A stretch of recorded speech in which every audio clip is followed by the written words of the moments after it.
Yo Kajiters, lagi liburan nih bareng keluarga di Taman Mini tuh. Ada anak bini gue juga tuh situ tuh. Hai. By the way, selamat Natal dan Tahun Baru. Selamat berlibur. Hari ini gue mau ngomongin soal Pixel 8 Pro, sebuah smartphone yang setelah 2 bulan pemakaian menurut gue adalah HP yang biasa banget overall secara objektif. Apalagi kalau kalian udah include harga bayar pajak, terus ongkir dari luarnya, ini handphone nih gak worth it banget sebenarnya. Tapi faktanya gue tuh baru aja ya jual banyak banget smartphone, cuci gudang lah pokoknya lah. Tapi gue keep Pixel 8 Pro ini sebagai daily driver utama gue. Gue bahkan jual iPhone 15 Pro Max kemarin. By the way, itu handphonenya gue jual di mana lagi kalau bukan di Teman Ponsel Partner Shop K2G dari zaman dulu kalau udah soal smartphone second. By the way, gue mau bilang turut berduka cita ya atas meninggalnya temen gue, sohib gue, Seto dari Teman Ponsel. Terlalu cepat dia meninggalkan kita semua.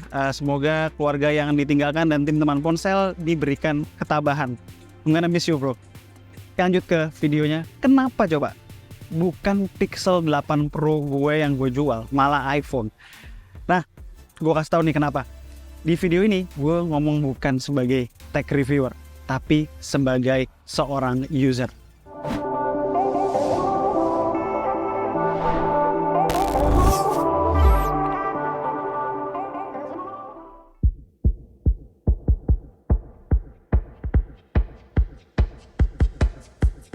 Jawaban atas pertanyaan gue tadi adalah subjektivitas. Kalau dilihat secara objektif, Pixel 8 Pro sulit gue rekomendasiin. Performance-nya udah ketinggalan, cepet throttling, cepet demam, ngecharge masuk lamban, battery life biasa banget. Semua ada hubungannya sama SoC Tensor G3 yang sebenarnya improve dari G2 tapi udah jauh ketinggalan dari SoC flagship lainnya. Tapi handphone itu adalah sesuatu yang personal banget. Tiap orang kegunaannya berbeda. Tiap orang juga punya bias tersendiri ke brand-brand smartphone. Nah, kenapa gue pick Pixel 8 Pro? Itu 70% subjektif, 30% doang yang objektif. Apa aja subjektivitas gue? Pertama, brand. Gue suka brand Google. Gak cuma Google, seperti yang kalian tahu ya, ada Sony, ada HTC juga. Cuma ya HTC mungkin udah gak considered lagi ya, kan lagi koma tuh. Nah, kenapa gue subjectively suka brand-brand tersebut? Ya, gue nggak tahu. Namanya kesukaan dengan brand itu ada, namanya bisa dibilang ada resonance dengan brand image yang mereka jual ke kita. Sama sekali tidak rasional, tapi itu real. Kedua, yang subjektif buat gue adalah soal desainnya. Desain Pixel series sejak Pixel 6 dengan visornya, ini gue banget. Gue ngerasa gue suka banget dan ini benar-benar subjektif. Jadi desainnya dia tuh menurut gue punya ciri khas tersendiri dan sampai sekarang untungnya belum banyak yang niru gitu brand lain. Ketiga, Pixel 8 Pro ini hampir sempurna untuk kegunaan gue. Ini nih, penting banget kalau ngomongin subjektivitas dalam memilih sebuah smartphone. Daily use gue dengan smartphone itu apa sih? Browsing, sosmed, chattingan, banking, banyak jepret foto dan rekam video, ngedit video singkat atau ngedit thumbnail YouTube, GPS-an dan streaming lagu ketika di jalan, dan main game yang relatif ringan kayak LOL Wild Rift. Dan untuk semua kegiatan itu, Pixel 8 Pro udah mumpuni buat gue. Sure, Pixel 8 Pro nggak bisa main Genshin Impact ratakan 60 fps untuk waktu yang lama, tapi gue nggak main Genshin Impact cuy, di luar testing period sebuah smartphone. Tapi main LOL Wild Rift selama 60 menit di ruangan non-AC malam-malam, which itu adalah kondisi gue main Wild Rift, itu aman banget. Sure juga, kalau digunakan recording video berlama-lama akan keluar warning kepanasan. Tapi gue nggak pernah record video lebih dari 1 menit setiap klipnya. Gue tuh dulunya punya karir sebagai advertising director dan editor. So, gue enjoy proses shooting short clips dalam multiple angle, lalu jahit semuanya menjadi satu kesatuan video. Gue bukan yang butuh smartphone gue untuk merekam sebuah event misalnya dalam durasi 1 jam. Seperti yang gue tahu beberapa orang melakukan di rapat-rapat. Terus masih nyambung juga ya, sama panas nih. Pixel 8 Pro cepet panas, iya benar. Terutama kalau digunakan di outdoor. Masalahnya gue pakai handphone itu mostly di indoor. Pakai di outdoor sesekali kalau lagi liburan atau lagi ya syuting kayak begini. Tapi itu kan nggak setiap hari, sesekali aja. Dan di indoor itu sekedar anget, which main buat gue. Walau memang kalau di outdoor kepanasan berasa di UI pun jadi melambat ya. Lanjut, battery life. Bener, not the best. Handphone lain terutama yang pakai Snapdragon 8 Gen 2 bisa push ke 10-8 jam kan tahun ini. Tapi lagi untuk kegunaan gue masih bisa bertahan seharian tanpa harus ngecharge dengan SOT kurang lebih 6 jam per hari. Ketika full mobile data dan tanpa gaming. Nyambung sama slow charging nih, pelan. Iya, ngaruh banget buat gue nggak? Nggak terlalu, karena baterainya kan sebenarnya bisa tahan seharian. Mostly kebiasaan gue ngecharge pada malam hari. So, secara subjektif ngecharge ratusan watt sebenarnya nggak terlalu ngaruh buat gue. Kadang memang nyebelin ya kalau lagi butuh banget pakai handphone seharian dan sebelum malam ternyata baterainya udah habis. Lalu harus nungguin ngecharge-nya lama, tapi itu jarang banget kejadian dalam everyday life gue. Terus lanjut ke layar, no complaints dari gue. Tajam, bright banget, semi outdoor, kelihatan overall gue puas dengan layarnya. Tapi tetap, gue tadi bilang hampir sempurna buat gue kan. Ya artinya tidak sempurna. Ada yang kurang ngecun sama gue. Kamera. Gini, most of the time hasilnya bagus-bagus aja. Di banyak situasi nggak banyak komplain dari gue. Problemnya di konsistensi di beberapa kondisi lighting. Processing foto-foto itu sering lari dan tidak tepat. Tapi ya masih lebih baik dari iPhone 15 Pro Max sih. Soal kamera, kalian bisa lihat video kamera battle kemarin ya. Link udah muncul tuh di kanan atas. Intinya gue gak suka white balance yang cenderung cool dan kadang malah meleset jauh. Dan processing di beberapa situasi yang bikin kulit orang kadang glowing, kayak kena beauty, kadang over contrast, kadang over process. Apakah ini jadi deal breaker buat gue? Well, hampir. Untungnya ini tidak selalu kejadian. Soal white balance tadi itu bisa easily fix di Google Photos dengan klik preset enhance. Lucu ya, seolah Google Photosnya sendiri sebetulnya tahu yang bener itu kayak apa white balance ya, tapi kameranya justru tidak bisa deteksi. Dengan metode ini dia nambahin warmth dikit ke skin tone, which jadinya lebih bener. Kalau yang problem over contrast sedikit lebih susah benerinnya, tapi masih bisa pakai Google Photos benerin secara manual. Di satu sisi gue appreciate ya kemampuan Pixel 8 Pro nge-freeze action. Ini bener-bener berguna buat gue. Dan buat kalian mungkin yang punya anak kecil dan aktif susah difoto.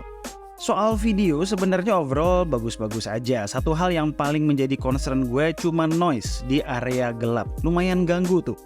Namun ada fitur spesial yang baru datang ke Pixel 8 Pro yang mengeliminasi noise-noise ini. Ntar lagi gue bahas. Hal keempat dan yang terakhir, yang subjektif adalah soal UI. Gue masih suka vanilla Android yang plain. Sure, memang simple banget, bahkan terlalu simple mungkin buat banyak orang.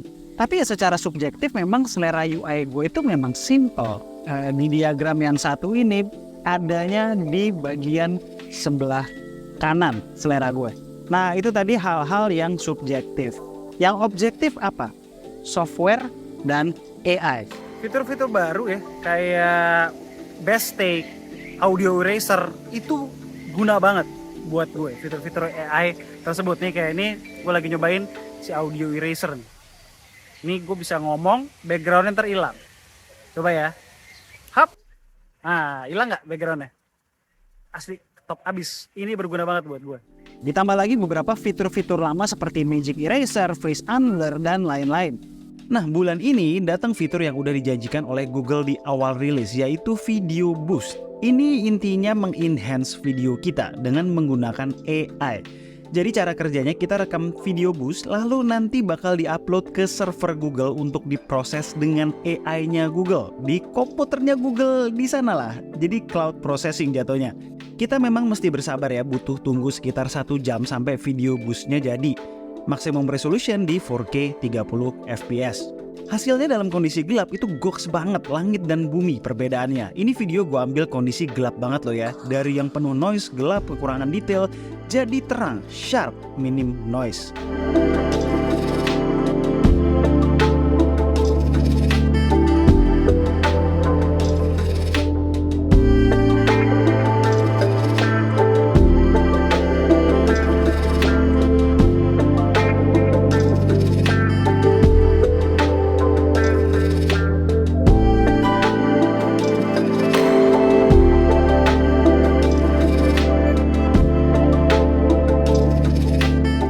Kalau di kondisi good lighting, gue melihat ada perbaikan di sektor warna dan less noise di shadows. Nih, montage video yang udah gue ambil di berbagai kondisi menggunakan Video Boost.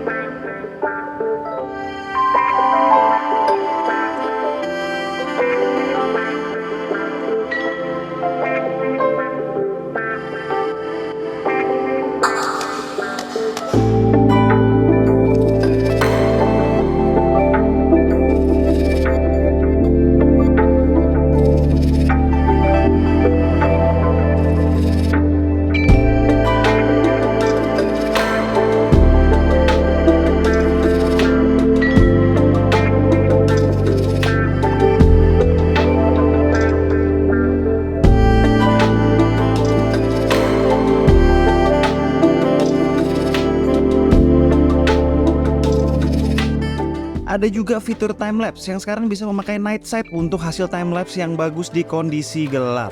Ada satu fitur lagi sebenarnya yang dijanjiin Google tapi belum hadir. Zoom Enhance. Intinya dengan menggunakan generative AI kita bisa ngezoom atau nge-crop digitally tanpa adanya penurunan detail yang signifikan. Ini kapan nih Google? Jadi nggak nih fitur ini dirilis? Nah, untuk fitur AI lainnya yang baru-baru, gue nggak akan terlalu bahas panjang lebar di sini. Ada fitur AI Gemini Nano yang by concept, at least sampai sekarang nih ya, dia baru bisa summarize transcript recorder dan kasih smart reply di WhatsApp misalnya. Tapi problemnya keduanya itu nggak bisa support bahasa Indonesia. Sementara kita kan ya, gue, kalian masih berinteraksi di day to day dengan bahasa Indonesia. So kurang relevan untuk ngebahas ini di sini. Nggak bisa dipakai soalnya. Terus masih soal software, janji update 7 tahun Android update-nya bener-bener top. Sampai sekarang belum bisa diikuti oleh produsen lain. Alright, itu adalah alasannya kenapa gue masih suka Pixel 8 Pro dan masih memakainya. Seperti tadi gue bilang, ini bukan video di mana gue berbicara sebagai tech reviewer, tapi sebagai user dengan personal bias dan subjectivity. Sebagai user yang tahu apa yang dia butuhkan dari sebuah smartphone dan memilih berdasarkan kebutuhan pribadi itu. Tapi gue rasa dia bakal lebih mudah gue rekomendasikan kalau harganya kurang lebih $850 di US sana, bukannya $1.000. Gue gak berharap abis nonton video ini kalian akan setuju dengan semua yang barusan gue bilang. Bahkan gue gak bakalan mau ya nyaranin lo beli Pixel 8 Pro. Cuma mungkin dengan nonton video ini gue berharap kalian bakal sadar bahwa memilih smartphone itu bisa banget menjadi suatu experience yang subjektif. Ketika nonton sebuah video review dan reviewer menjelaskan hal objektif dari A sampai Z, gak perlu didengerin dan ditelan mentah-mentah semua hal tersebut. Tetap masukin subjektivitas kalian, kesadaran tentang kegunaan personal smartphone kalian. Karena ultimately yang menggunakan smartphone itu ya kalian-kalian juga, dan duitnya juga duit kalian sendiri kan. Sebagai contoh nih, sebuah handphone Oppo bisa subjectively bagus banget kayak Oppo Find N3 misalnya. Tapi kalau secara subjektif kalian punya bias against brand tersebut, ya fair-fair aja kalau kalian nggak mau beli. Sama aja kayak misalnya ada awards Phone of the Year. Kayak misalnya nanti di awal tahun K2G bikin video itu, atau kayak kemarin MKBHD bikin di mana pemenangnya adalah Pixel 8. Itu menurut gue subjektivitasnya itu tinggi sekali ya dengan memilih Pixel 8. Bahkan bukan yang Pro ya, yang 8 aja sebagai Phone of the Year. Jadi itu antara subjektivitas yang tinggi atau memang nasionalismenya MGBC itu tinggi banget. Alright, jangan lupa kalau memang kalian cukup gila atau cukup memang fans dari Pixel dan pengen beli Pixel 8 Pro, belinya di Gondrai Store. Dia emailnya aman, soalnya masukin ke sini bayar pajak. Sekian aja video dari gue kali ini. Gue Alessa and this is K2G. Tunggu racun-racun kami berikutnya. Bye.